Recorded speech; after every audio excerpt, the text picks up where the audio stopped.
Surprise! Today we have -1 Godzilla versus Goliath from Evolve.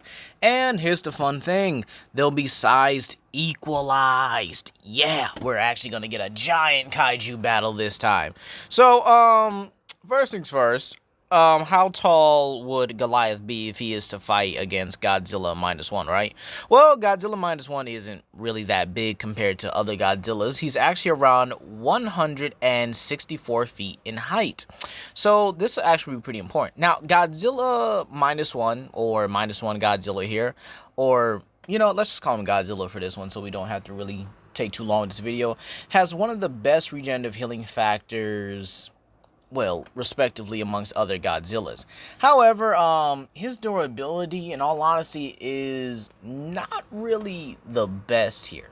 You see, when it comes down to his durability, he's been harmed by a mine exploding in his mouth here, and believe it or not, he's actually been harmed by his own atomic breath to the point where, well, they just simply damaged him so much that eventually his atomic breath just kind of did him in here. However, when he does die at the end of the movie, well, quote-unquote die, he is still able to regenerate. So, it'll just take him a while to come back. Now, Godzilla's -1's feats include him actually being able to one-shot entire buildings and turn them into dust here. His regeneration is actually so good that it's even able to resurrect them. Resurrect him from the dead here. This is why when he was actually bombed on his island as a Godzillasaurus, he was able to regenerate. He was also able to take a lot of weaponry from the military, but keep in mind this was a military in like the early, I think it was like the 1940s or something like that there. And -1 was capable of just demolishing these kind of military weapons. However, they were still able to affect him quite casually and even blowing off chunks of his head. Like, oh gosh, like they didn't hold back in this movie at all. Like, and keep in mind when he does his atomic breath, it does damage him. So he is easily a multi-city block level Godzilla. However, he's got some very noticeable flaws. Now let's go with Goliath. Goliath is a apex predator from the planet Shear from the year 2030. So he's a very advanced predator as well. And keep in mind, he's taking weaponry from the humans or the hunters at this time as well here.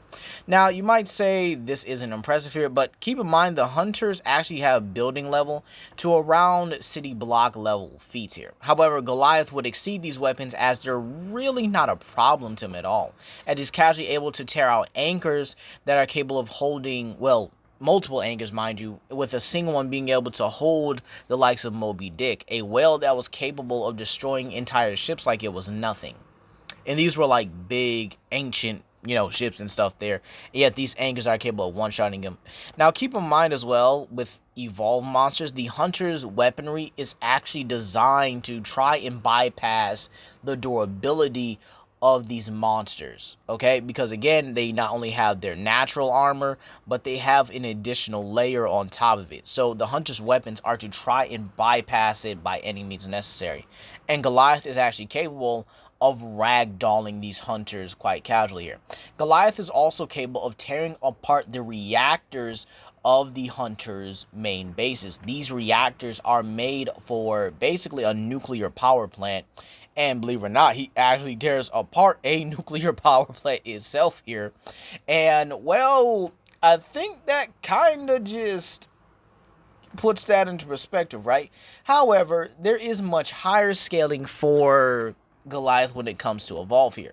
You see, in the lore, Goliath is stronger than the host, Behemoth, and the Leviathans, who pretty much went to war with another civilization and destroyed their planet, landing eventually on, well, Shear.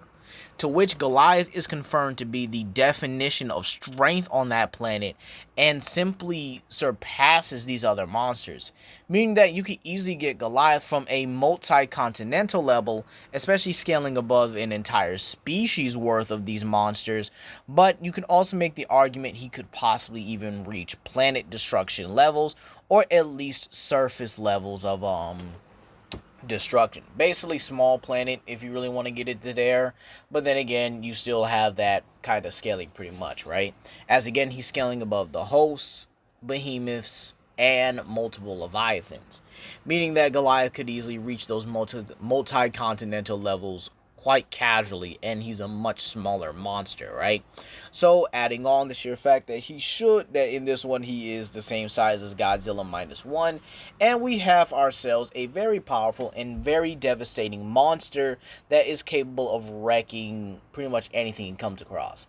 Keep in mind he's also capable of moving at Mach 5 speeds, as he's able to set himself, or basically builds up enough speed to where he's on fire. He has his fire breath. He can actually generate this fire around his body.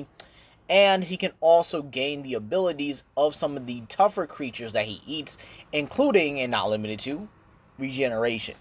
So without further ado, let's talk about this matchup. Now, easily, this is one of the easiest matchups I've had, or at least one of the shortest, I should honestly say here. But in all honesty, size equalized situation, probably not even needing a size equalized situation, that Goliath just dominates this version of Godzilla pretty handily. He does scale much higher with the lore of Evolved here, and even without it, you could easily get him to city level, which is much higher than town level and multi-city block respectively. And when it comes down to it, he's tanking much more powerful weapons.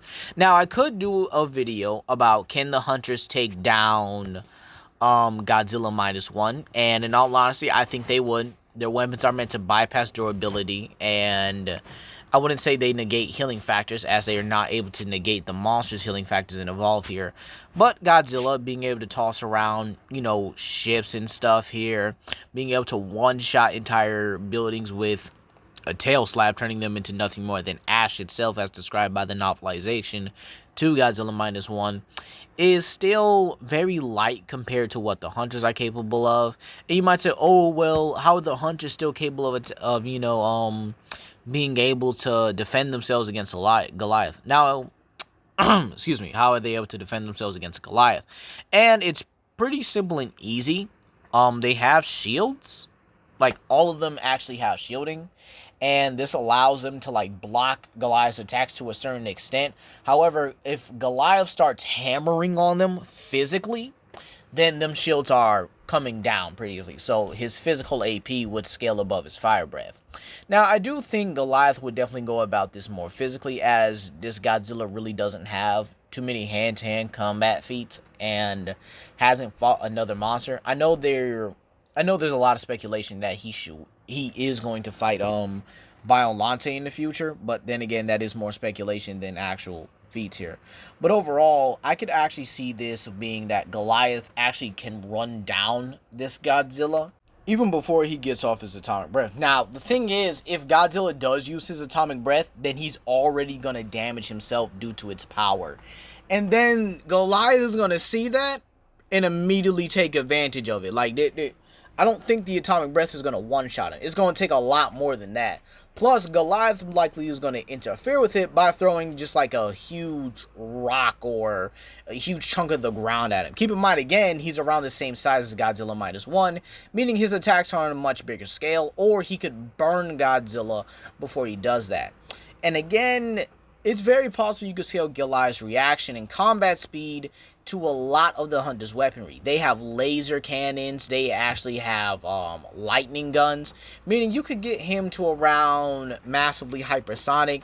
Or again, if you're one of those people who also scale lightning to 1/3 the speed of light, I also understand that as well, which is it's there. It's been studied, so I would also agree with that as well. So with that being said here, with his lower ends being in the more city level department, with him being able to literally rip apart fusion reactors and stuff like that there, and even tank the explosion afterwards and just go on like it's nobody's business here. And then with his higher ends being multi-continental, yeah, Goliath definitely takes this a bit more in the low to mid difficulty department. Low if it's his higher ends, mid difficulty if it's his lower ends. But that's gonna be all today, you guys. Please comment down below, like and subscribe and share with your friends. This is Legendary Grimlock, and I hope you guys have a blessed day. Peace.